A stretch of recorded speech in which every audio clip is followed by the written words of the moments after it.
What's going on, you guys? In this video, I'm going to show you what I'm using for radio communications in the race car.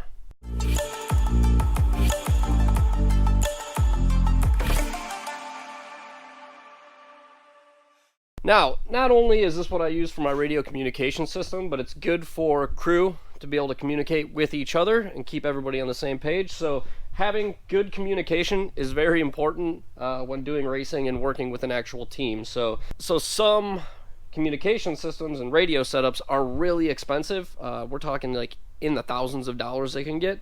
But I'm gonna show you what I use, and it only costs about $100. Now I should note that this is not top of the line equipment. This is like bottom of the line equipment. So these headsets that we use are they're about 20 bucks on Amazon, and they work fine. They don't have the best audio and mics. I mean, anybody that's used a mic system before knows you gotta keep the fucking mic out of your mouth, otherwise you can't hear what anybody's saying.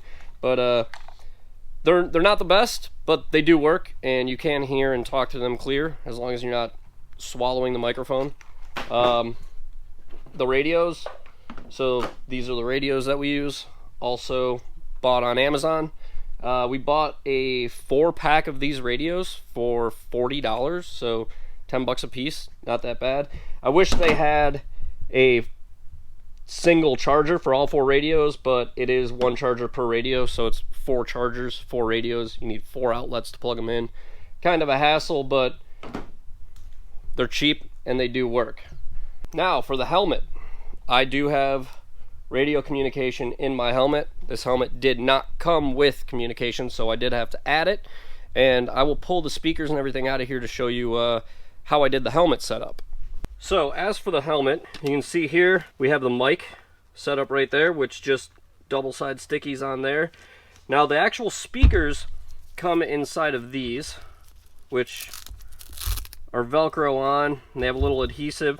So what you can do is you can actually adhesion these in there for the speakers, but I'm not really a fan of that. They're pretty uncomfortable to have there. So what I did on mine was I actually took the cheek pad out and I cut a hole in the back here, and I just stuck the speaker actually into the cheek pad in there. So these are the speakers that come with the helmet kit, and I just stuck that in there, kind of positioned it up into a spot after a couple test fits, you know, kind of held my finger on there where it felt comfortable, slid it, and then stuck it in behind the padding. Having it in behind that padding is nice too, because it kind of keeps from blaring in your ear, and you can have the radio set up a little bit louder without it being uncomfortable or anything like that, or too loud. And then just kind of stick the cheek pad back in there, and the mic wire I just tuck in like that, and then it keeps all that up out of the way. Now in the back here where I ran this speaker over, you can see I kind of went in and just put some hot glue in there just to keep the wires down. Now it's hot glue, it's not super glue, so if I ever wanted to remove this, hot glue comes out relatively easy, so I'm not too concerned about, you know, permanently damaging anything or, you know, basically ruining the helmet. It's hot glue, it comes off pretty easily, but it's strong enough to hold the wires in there. And then I took a zip tie mount that's double-side taped and just kind of tie the cable up out of the way.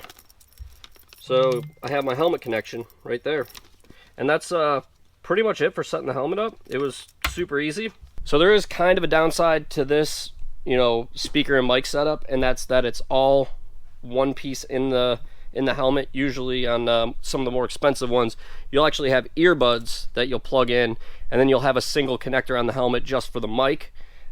This is everything in the helmet. Now you might think, oh, well, that sounds better, actually, less to deal with. But on the mic-only helmet setups, you actually have a quick connect audio jack. This uses a 5-pin threaded style connector here, which can be kind of a pain to hook up once you're in the car.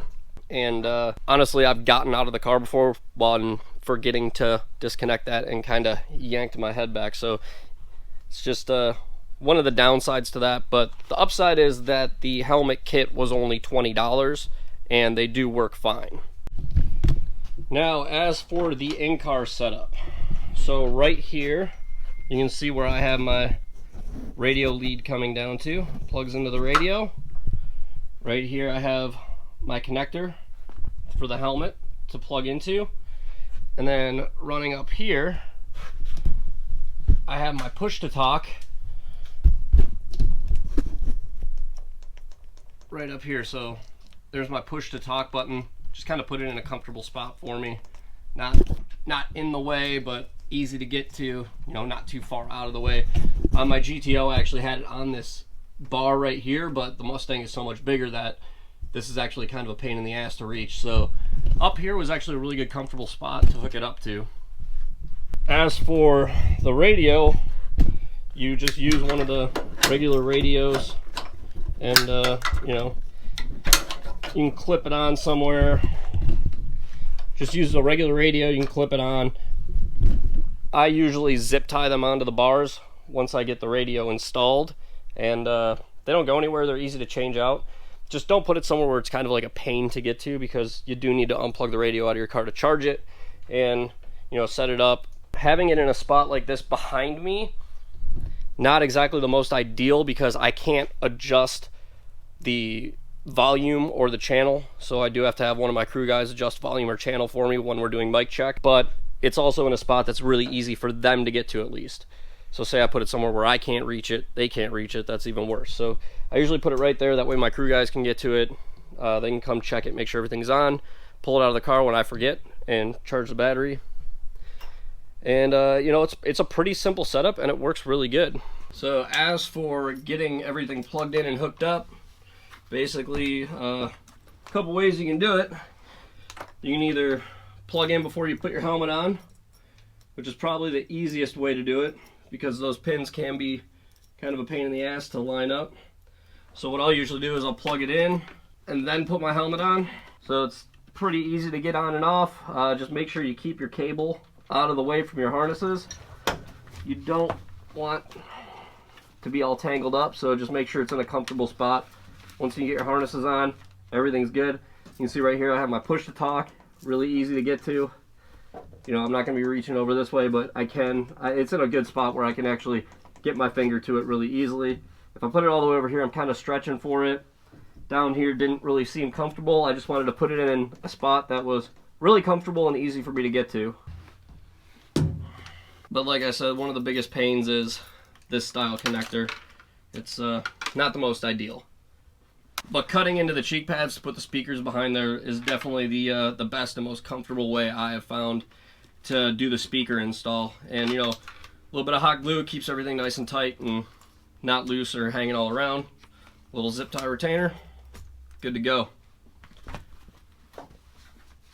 Now the total cost for this entire setup that I have here, for 4 radios, 2 of the headsets, and 1 helmet headset, was $110. So that's not too bad. It's pretty cheap in comparison, considering that some earbud sets alone are over $200. Now, like I said, you kind of get what you pay for. You're not getting top tier, top of the line equipment. You're getting kind of, you know, the bottom of the barrel, but it does work. I've used this exact same setup in the past, and it's never really proven to have a major issue, except on tracks where you're like really far away. The range is not that great, but for a lot of the tracks we go to for drifting and stuff like that, we're usually close enough to the cars that we can hear and have no issues at all. Having the speakers in the helmet, you know, you're kind of blocking out a lot of that noise with your helmet already, and having the speakers in there lets you hear everybody pretty clearly, so you're not really getting a lot of background noise through there. And then having them in the cheek pads, like I said, keeps the hard pressure of those speakers off your ears, so they're actually pretty comfortable. Anyways, that's going to be it for this one. Just a quick little video on the comm system that I put in the car, and you know, it's cheap, affordable, definitely worth the investment, and yeah, it's going to be it for this one. So like the video if you liked it, subscribe to the channel if you're new, follow the builds along. Until the next one, I'll catch you guys later.